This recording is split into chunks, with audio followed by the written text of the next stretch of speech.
Hoje nós tivemos uma reunião na Comissão de Constituição e Justiça para analisar o recurso que o presidente Renan Calheiros nos enviou a respeito da instalação da Comissão Parlamentar de Inquérito que foi discutida semana passada nesse plenário. Eu não podia deixar de vir a essa tribuna para fazer algumas considerações do que aconteceu nessa reunião de hoje e também falar um pouquinho do histórico dessa casa em relação do Congresso Nacional, em relação a comissões parlamentares de inquérito. Ouvi hoje na CCJ toda a sorte de acusações sobre o caráter antidemocrático da maioria, base do governo, por propor e aprovar uma CPI mais ampla, incluindo acusações que também pesam sobre a oposição. Na realidade, o que constatei na reunião de hoje é que antidemocrática foi a conduta da oposição, que por perder uma votação inconformada, saiu da Comissão de Constituição e Justiça, mostrando desapreço pelos princípios democráticos. Eu sou de uma geração que nasceu, cresceu respeitando a democracia. Debater, discutir, ganhar e perder faz parte do processo democrático. Nessa casa, não reclamo nem me vitimizo. Faço a discussão usando os instrumentos legais e regimentais para defender meu entendimento. Não saio xingando e nem vou embora porque a minha vontade não prevalece. Aprendi na democracia que nós fazemos a discussão, ganhamos e perdemos, mas é esse o regime que defendo porque é ele que nos dá condições de fazermos um desenvolvimento sustentável no nosso país e nas nossas relações políticas e sociais. É interessante, senhores senadores e senhoras senadoras, ver que essa mesma oposição que nos acusa de antidemocráticos, que sai batendo o pé com um discurso inflamado, com toda sorte de palavreado, essa mesma oposição, quando era governo, quando era situação, utilizou todos os recursos possíveis para barrar CPIs, bloquear o debate e se manter no poder. Até aprovar uma reeleição em cima do cargo foi patrocinada por essa oposição, que na época era governo. É importante, senhores e senhoras senadores e senadoras, nós entendermos o passado para podermos avaliar o presente e construir o futuro. Por isso, nesse sentido, quero aqui hoje, me utilizando e pedindo licença ao autor, me utilizando de uma monografia apresentada por Marcos Evandro Cardoso Santi, ao Programa de Pós-Graduação em História da Universidade de Brasília, UNB, no ano de 2012, com o título Comissões Parlamentares de Inquérito e Democracia no Brasil do Tempo Presente, falar um pouquinho sobre a perspectiva histórica do que aconteceu nessa casa, mais especialmente ao capítulo em que ele se refere às reações às CPIs no governo do presidente Fernando Henrique Cardoso. As experiências da legislatura de 1991 a 1994, a eficácia alcançada pela CPMI do esquema PC e os resultados obtidos pela CPI do orçamento tornaram o inquérito parlamentar valorizado como nunca antes na história nacional, a ponto de haverem desempenhado papel central no jogo político, em dois momentos do mandato presidencial Collor-Itamar. Essa valorização e as atenções que os inquéritos mereceram na mídia e na sociedade parecem ter preocupado o governo Fernando Henrique Cardoso, a ponto de esse haver desarticulado a continuidade das investigações pretendidas pela esquerda e por setores do PMDB acerca dos financiadores dos possíveis esquemas de corrupção. O governo Fernando Henrique atuou para que os inquéritos parlamentares e também os do próprio Executivo não mais ocupassem os espaços políticos que ele pretendia preencher com outras matérias. Assim, um dos primeiros atos do governo foi o decreto 1376, de 19 de janeiro de 1995, que extinguiu a Comissão Especial... Vossa Excelência me concede uma parte, nobre senadora? Na sequência. Obrigado.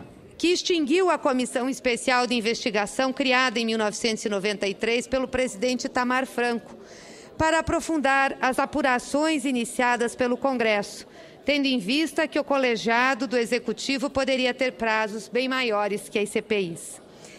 Essa postura de não abrir espaço para investigações de casos de corrupção, que seria reiterada em outros episódios, particularmente no primeiro mandato do governo de Fernando Henrique, resultou numa política contrária à criação de CPIs que pudessem atrair a atenção da mídia e da sociedade e, com isso, deslocar os esforços da produção legislativa para inquéritos.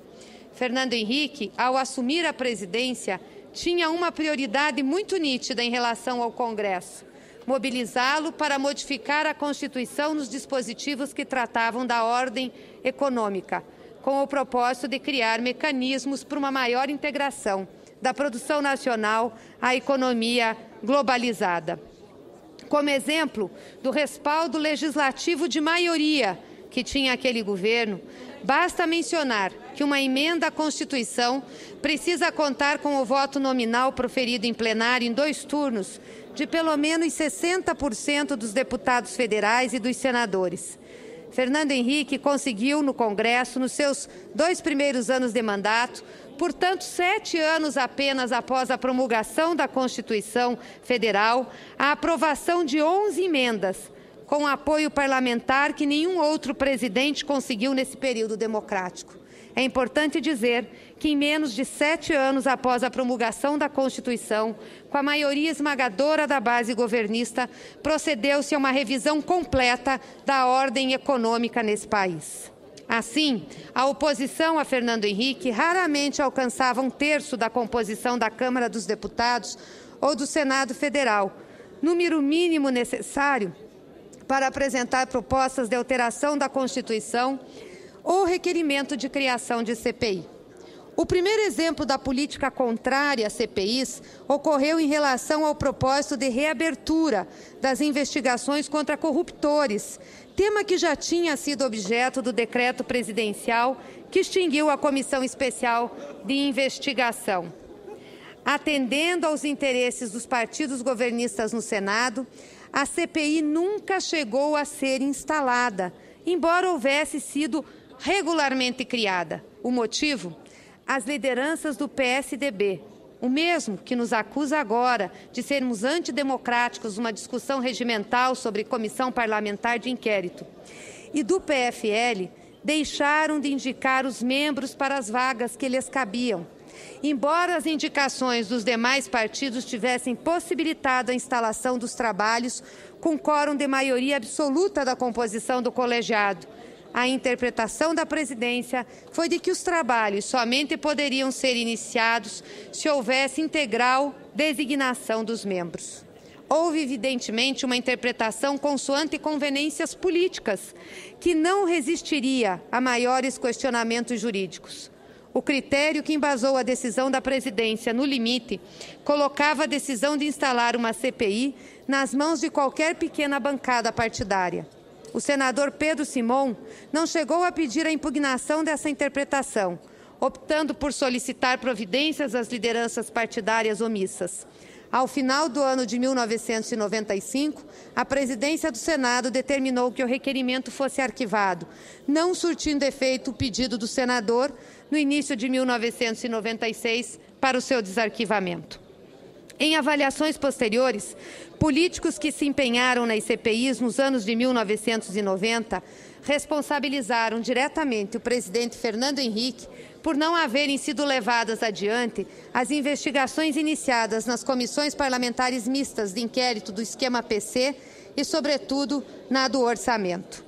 O caráter político seria, então, uma manobra, que foi a interpretação que a oposição fez nessa casa sobre a discussão regimental que tivemos acerca da CPI. Esse caráter político da interpretação regimental adotada em 1995 ficaria ainda mais evidente quando, no ano seguinte, o partido do presidente do Senado, o PMDB, apoiou a criação da CPI dos bancos, que se constituiu noutro exemplo relevante da política de bloqueio à criação de CPIs. A interpretação de 95 de que seria necessário o preenchimento de todas as vagas foi substituída agora pelo critério da indicação de pelo menos a maioria absoluta dos membros. A CPI em questão foi proposta para esclarecer fatos relacionados ao PROER, ao Programa de Estímulo à Reestruturação e ao Fortalecimento do Sistema Financeiro Nacional, em especial as denúncias de fraudes e outras irregularidades no Banco Nacional e na sua posterior incorporação pelo Unibanco. Também o apoio ao Banco Econômico foi objeto de suspeitas. Essa comissão poderia, como de fato acabou acontecendo, ser instalada com 7 membros, número mínimo a representar a maioria absoluta em relação a 13 vagas previstas. A oposição tinha como alvo, ao tratar prioritariamente do caso do Banco Nacional, desvendar possível favorecimento àquela instituição em virtude da então nora do presidente Fernando Henrique, Ana Lúcia Magalhães Pinto, pertencer à família controladora do banco. Em 6 de março de 1996, na justificação oral do requerimento, o senador Antônio Carlos Valadares e outros subscritores expuseram ser insuficientes as informações prestadas no dia anterior pelo presidente do Banco Central, Gustavo Loyola, à Comissão de Assuntos Econômicos do Senado.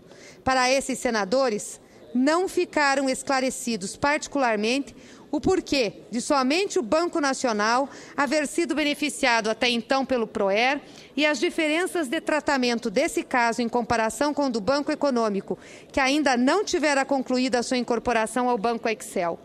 Nos esclarecimentos, o presidente do banco não pôde prestar informação, alegando que eram protegidas por sigilo.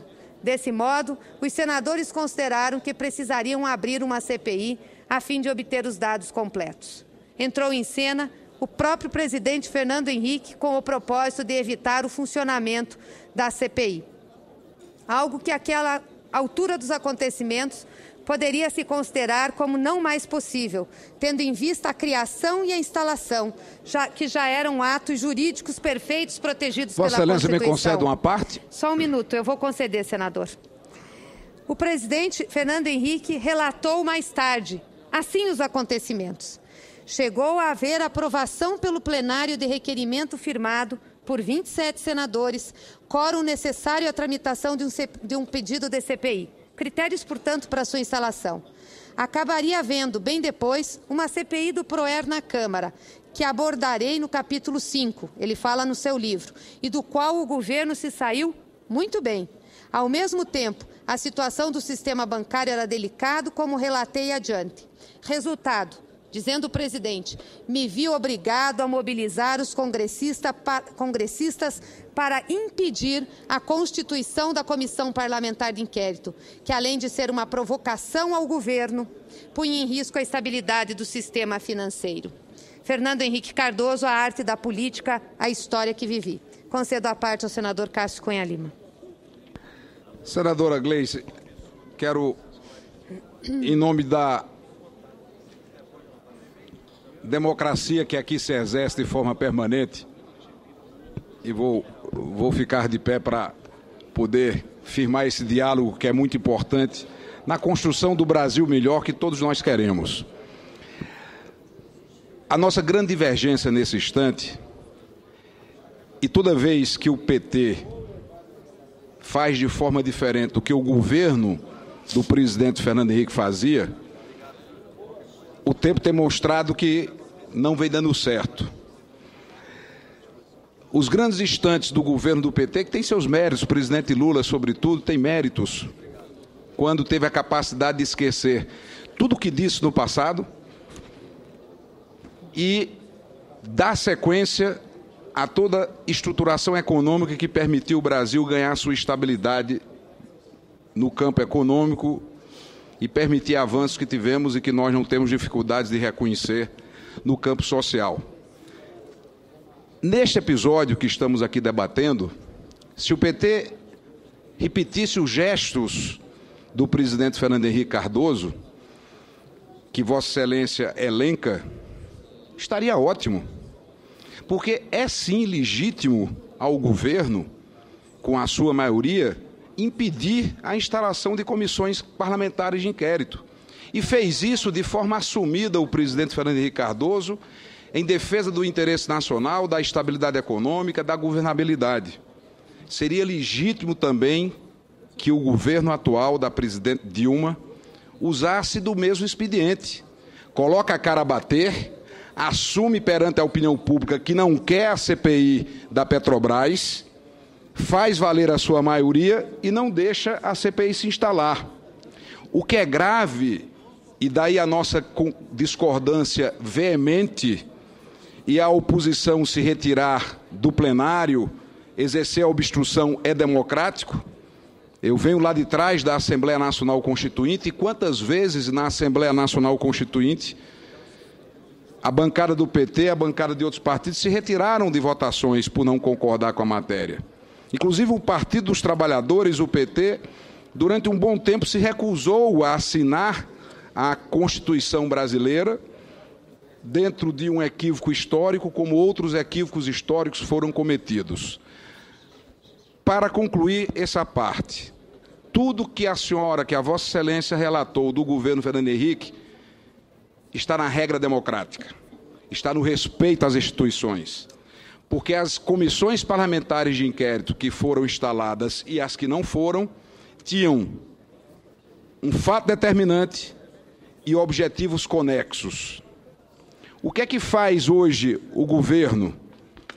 Ao invés de usar a sua maioria para criar tantas quantas CPIs desejar, CPI da Petrobras, CPI do metrô de São Paulo, CPI do Porto de Suape, CPI do Porto de Cuba. Aliás, nesta quadra, escândalo é que não falta a ser investigado no Brasil. Pipoca escândalo por todo canto. A divergência, nobre senadora, e aí uma divergência de princípio, e de princípios nós não podemos transigir na democracia. São princípios de um Estado democrático de direito, o respeito à minoria, mas, sobretudo, a observância à Constituição. E o que está sendo feito aqui, ou tentado, porque acreditamos ainda no Supremo Tribunal Federal, que é o guardião da nossa Constituição, é camuflar uma tentativa de impedir a instalação de uma CPI, e seria muito mais legítimo, seria muito mais adequado sob o aspecto político, como foi feito por nós do PSDB no passado, de sim usar a maioria para dizer não, aqui não vai instalar a CPI porque nós temos maioria. Agora, quando você tenta instalar uma CPI ferindo a Constituição, é que não é admissível. Porque a nossa Carta Magna ela é clara, ela diz tema determinado, conexo. Não há conexão entre os escândalos da Petrobras com os escândalos do metrô de São Paulo. São dois escândalos? Façamos a investigação dos dois escândalos em comissões parlamentares de inquérito separados. Quando o governo tenta juntar alhos com bugalhos, fazer esse verdadeiro balaio de gato, essa feira de Mangai, como disse hoje na Comissão de Constituição e Justiça, é porque fica claro que o governo não quer investigação de coisa nenhuma. O governo vai nomear o presidente da comissão, vai nomear o relator, terá a maioria no plenário e, com base nos requerimentos, não vai deixar que a comissão parlamentar de inquérito. Senadora Gleice, com todo o respeito que Vossa Excelência me merece e o tem de forma verdadeira, toda vez que o PT imita o presidente Fernando Henrique Cardoso, acerta. Imite novamente. Não, se quer bloquear a Petrobras, bloqueie. Se quer fazer investigação, crie vários parlamentares de inquérito, comissões. Senador Cássio Cunha Lima, agradeço sua intervenção porque ela vai me possibilitar, inclusive, lhe esclarecer que Vossas Excelências, quando no exercício do poder, não se pautaram pelas regras democráticas para barrar as CPIs ou para discutir o que interessava ao governo. E é importante que Vossa Excelência se recorde por que a CPI do PROER foi instalada. Ela tinha fato, ela tinha as assinaturas e foi instalada.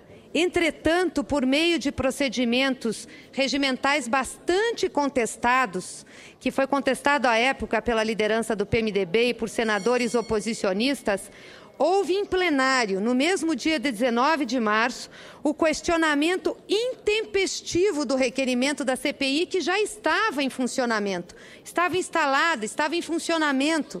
O governo, com sua maioria, questionou o requerimento e admitiu a admissão de recurso contra a comissão 2 semanas depois de já criada, resultou numa decisão por meio da qual a maioria governista conseguiu extingui-la. Portanto, não tem nenhuma regra democrática aqui que foi respeitada, senador Cássio Cunha Lima. Nós não queremos repetir o governo Fernando Henrique. Nós queremos discutir. Tanto é verdade que estamos aqui aprovando uma CPI, uma comissão parlamentar de inquérito, para discutir a Petrobras e para discutir todos os casos que têm impactado esse país. Do que tem medo a oposição? Tem medo a oposição de discutir o problema do trem e do metrô em São Paulo? Tem medo,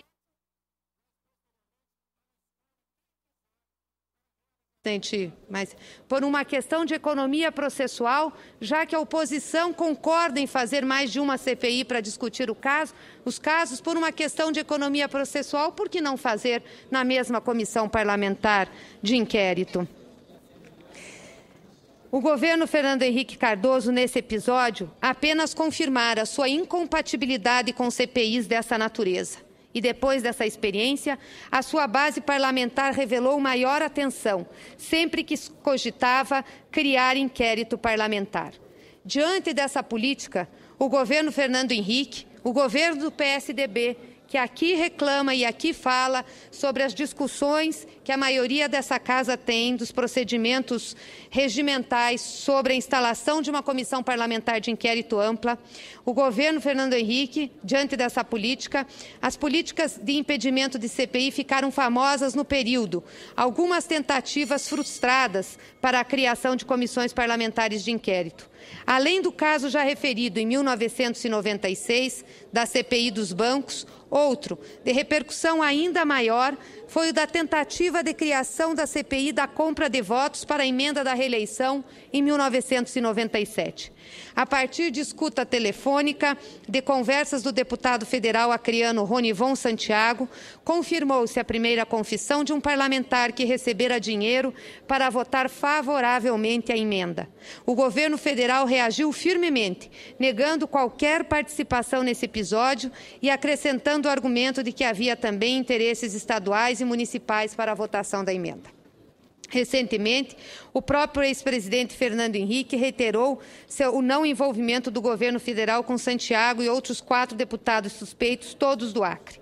Segundo o ex-presidente, aceitar a criação da CPI naquele momento, como queria um dos acusados, o ministro das Comunicações, Sérgio Mota, um ano antes do pleito de 1998, seria permitir o início da campanha Fora FHC. Notem os senhores e as senhoras que era um ano antes da campanha de 1998 e o PSDB, o ex-presidente Fernando Henrique Cardoso, se colocava contra a instalação dessa comissão parlamentar de inquérito porque era antes de um ano eleitoral. Agora, o que a oposição pretende é colocar e fazer uma discussão de uma comissão parlamentar de inquérito no curso do ano eleitoral. Não podia antes, agora pode. O ministro Sérgio Mota, aliás, assim como o secretário-geral Eduardo Jorge, importante colaborador de Fernando Henrique Cardoso no primeiro mandato, tiveram seus nomes envolvidos em outros episódios de denúncia de irregularidades no governo. Sérgio Mota teve papel relevante na privatização do sistema Telebrás, evento marcado por suspeitas e denúncias. Em 1998, as revistas Carta Capital e Isto É publicaram matérias indicando uma preferência do governo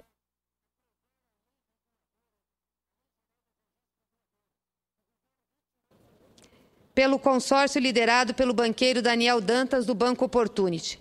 Mais do que isso, de acordo com essas reportagens, pessoas com bom trânsito no governo, como Pércio Arida, teriam facilitado a aproximação de Dantas com os fundos de pensão, nos quais ele tinha interesse de associação.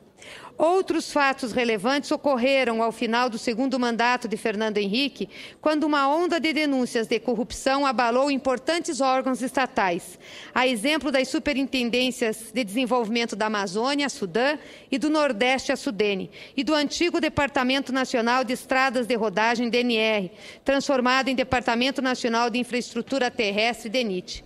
A SUDAM e a SUDENE foram extintas por meio de medidas provisórias, criando em seus lugares a Agência de Desenvolvimento da Amazônia e a Agência de Desenvolvimento do Nordeste.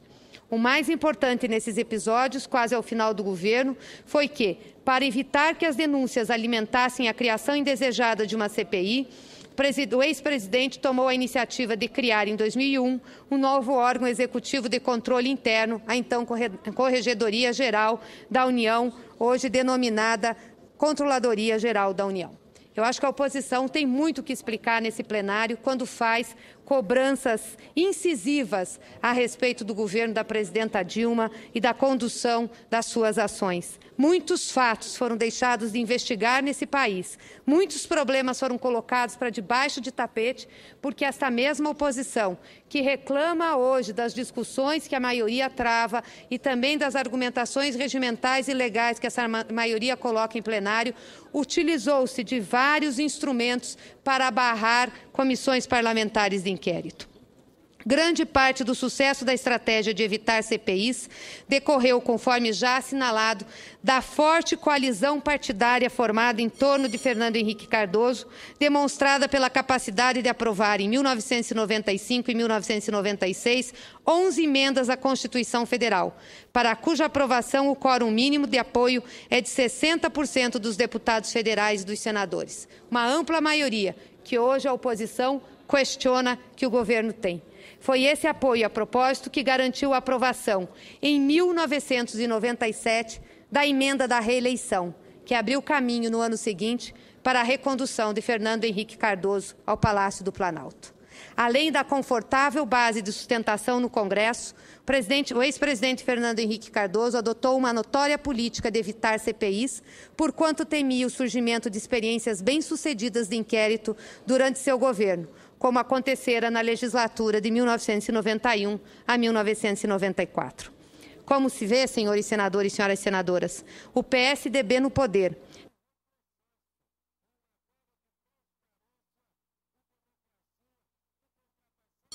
representado aqui por senadores combativos em grandes oratórias, tanto nesse plenário como em comissões, usou e abusou da maioria, da utilização do regimento, da protelação de instalação e realização de comissões, coisas que hoje dizem serem absurdas, desrespeitosas, assinte a minoria.